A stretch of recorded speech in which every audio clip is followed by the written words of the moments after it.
క్రెడాయి హైదరాబాద్ అతిపెద్ద property show మార్చి 8వ తేదీ నుంచి 10వ తేదీ వరకు గొప్ప అవకాశం వినియోగించుకోండి. ప్రస్తుతం మనం అన్నారం బ్యారేజ్ వద్ద ఉన్నాం. అన్నారం బ్యారేజ్ పేరు సరస్వతి బ్యారేజ్ అని పెట్టడం జరిగింది. మనం ఒకసారి ఆర్టీవీ ఎక్స్క్లూజివ్గా విజువల్స్ చూపెట్టే ప్రయత్నం చేస్తున్నాం. అన్నారం బ్యారేజ్ దగ్గర అంటే సరస్వతి బ్యారేజ్ దగ్గర వాటర్ అంతా కూడా ఎప్పుడైతే మేడిగడ్డకు సంబంధించిన ఆ వాటర్ రావడం బంద్ అయిన తర్వాత పూర్తి స్థాయిలో మనం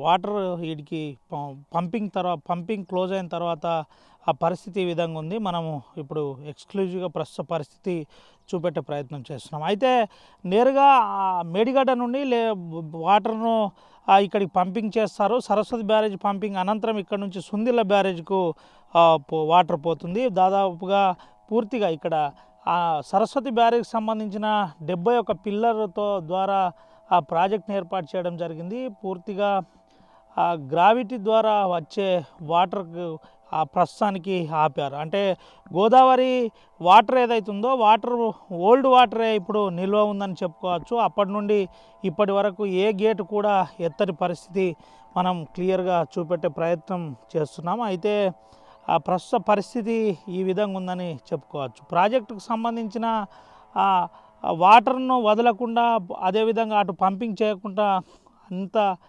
చూపెట్టే ప్రయత్నం మనమైతే చేస్తున్నాం. పూర్తిగా వాటర్కు సంబంధించి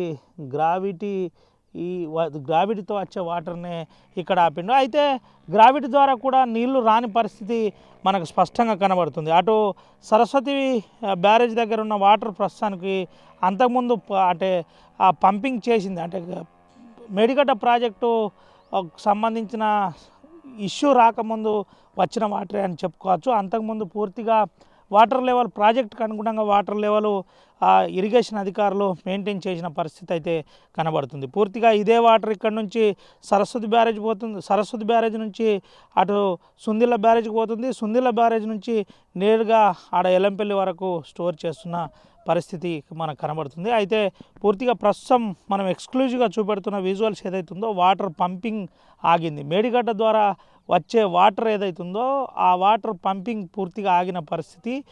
ఆగడం వల్లనే ప్రస్తుత పరిస్థితి ఈ విధంగా ఉందని చెప్పుకోవచ్చు. పూర్తి స్థాయిలో కాళేశ్వరం ప్రాజెక్టు సంబంధించిన ఇష్యూ ఏదైతుందో ప్రస్తుతానికి దాని గురించి పూర్తిగా ఆర్టీవీ ఎక్స్క్లూజివ్గా గ్రౌండ్ రిపోర్ట్ అందిస్తుంది. ప్రస్తుతం కాళేశ్వరం ప్రాజెక్టు పరిస్థితి ఏ విధంగా ఉంది, కాళేశ్వరం ప్రాజెక్టు జలాలు రైతులకు అందుతున్నాయా లేదా, కాళేశ్వరం ప్రాజెక్టు జలాలకు సంబంధించి రైతులు ప్రస్తుతం ఏమంటున్నారు, అటు కరీంనగర్ జిల్లాలో ధర్నాలు చేస్తున్న పరిస్థితి కనబడుతుంది. కాళేశ్వరం ప్రాజెక్టు ద్వారా మాకు వాటర్ రావట్లేదని సూటిగా ప్రశ్నిస్తున్న పరిస్థితి మనకు తెలిసింది. అయితే మనం పూర్తిగా కాళేశ్వరంకు సంబంధించిన ప్రాజెక్టు ప్రస్తుత పరిస్థితి పూర్తిగా చూపెట్టే ప్రయత్నం చేస్తున్నాం. నిష్పక్షపాతంగా ఉన్నట్టుగా చూపెట్టే ప్రయత్నం మనం చేస్తున్నాం. దీంట్లో పూర్తిగా ప్రాజెక్టు ప్రస్తుత పరిస్థితి ఎక్స్క్లూజివ్గా చూపెడతాం. సరస్వతి బ్యారేజ్ నుంచి పూర్తిగా అటు సుందిల్ల బ్యారేజ్ వరకు ప్రస్తుత పరిస్థితి ఉంది. రైతులు ఏమంటున్నారు, ప్రాజెక్టు ద్వారా ఎవరెవరికి నష్టం జరిగింది, ఎవరికి మేలు జరిగింది అనేది తెలుసుకునే ప్రయత్నం చేద్దాం ఈ గ్రౌండ్ రిపోర్ట్లో. మరిన్ని వీడియోస్ కోసం ఛానల్ ని సబ్స్క్రైబ్ చేయండి. లేటెస్ట్ అప్డేట్స్ కోసం వాట్సాప్ ఛానల్ ని ఫాలో చేయండి. అండ్ లింక్ డిస్క్రిప్షన్ లో ఉంది.